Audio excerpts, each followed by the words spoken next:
It's been a long time since a movie snuck up on me like Woman's World. I have never heard of this film. This is one that's completely new to me. I didn't even look for it. It was just offered to me point blank on my YouTube page, to be perfectly honest. So that's where you can find this one. Streaming on YouTube, there are a couple of different cuts, I think. I found one that was full, 94 minutes.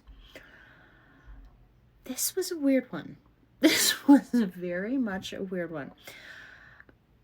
Namely, if you look at the plot description below, I was not sure what to expect. Kind of reading, especially that tagline, I was kind of hoping for one of those 1950s, technicolor noirs that are more kooky than noir, something like The Cobweb, because I mean, three deadly females.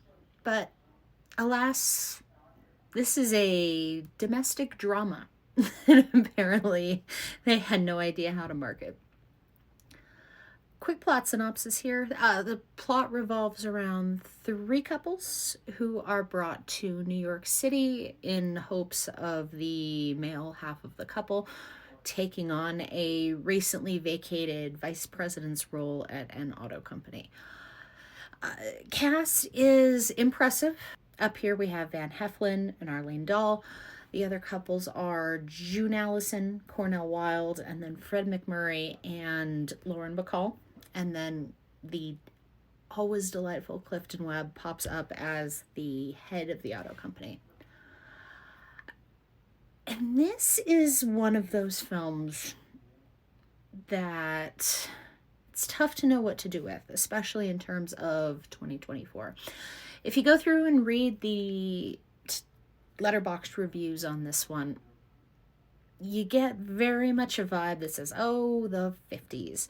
Because we've got a title, Woman's World. And throughout the film, we're told that they're evaluating the man for the job, but then the wife must also be evaluated too. And how important the wife's role is in, supporting the man in front of her. But I don't think director John Negulesco was necessarily putting forward something here that was carbon copy, straightforward, backing up the 1950s societal norm here in the United States. Granted, the film is very much guilty of one of my least favorite things, the tacked on Hollywood ending. You go from things happening, the plot being moving, and then suddenly within 3 to 4 minutes, bam, everything's over, conclusion reached, and end credits are rolling. In the case with this one, it didn't feel complete enough.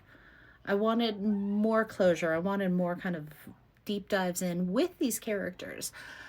Because what I was very interested in, and it kind of kills me, I just stumbled on this film now.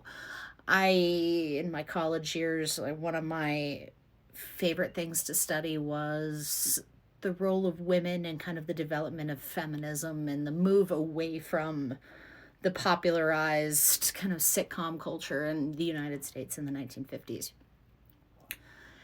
And this feels like it's doing that in a bit, especially midway through the plot. There's this emphasis on the couples and how the right husband isn't married to the right wife. It's talking about the incompatibility of these various, spouses who are in different stages of life, in some case different, moods, different, goals, different aspirations. Notably, you've got, one of the couples up here, Heflin and Dahl.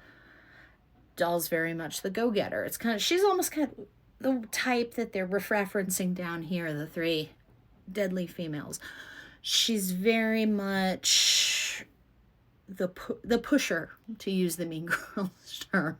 She's not above pulling some strings to get her husband what she thinks he deserves. However, he might not always want that. And then you have the Fred MacMurray and Lauren Bacall character. Fred MacMurray, who's been working himself practically to death, and Lauren Bacall, who's frankly done with that and it isn't sure she wants that in a marriage. And you've got this marriage teetering on the brink of, falling apart due to the husband's workaholic tendencies. And then you have Cornel Wilde and June Allyson, not newlyweds, but this is a very sweet couple. They're from Kansas City. She's very naive.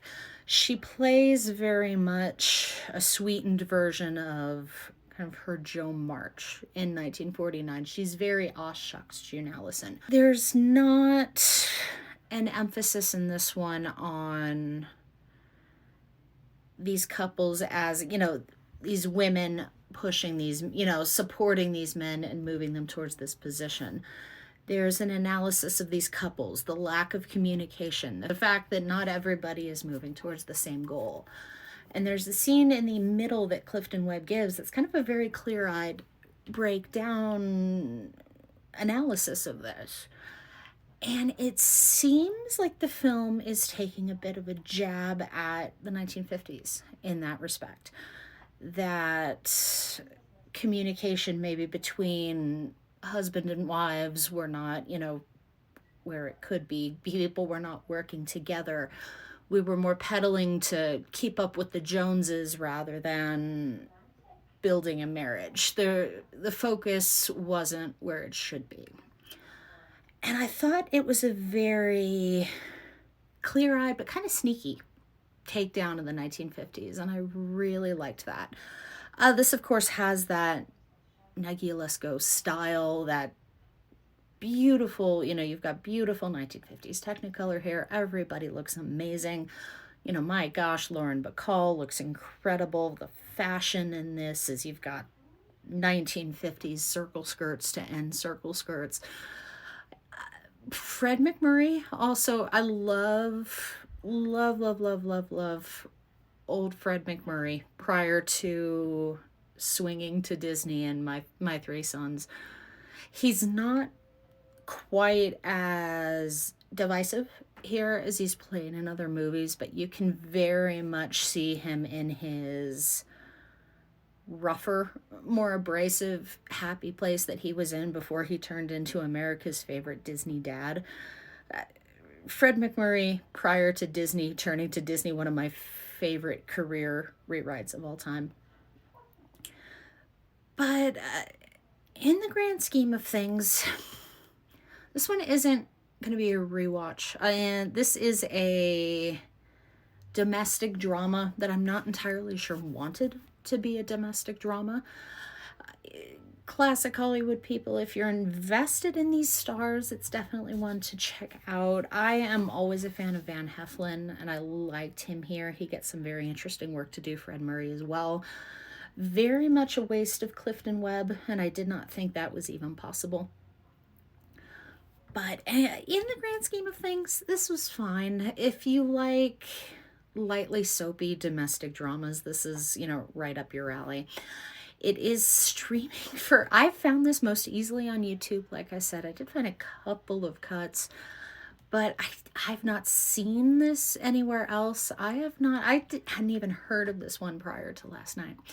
But I will go ahead and wrap this one up. Thank you so much, everyone, for joining me here at Piercing Cinema. Have a good one all.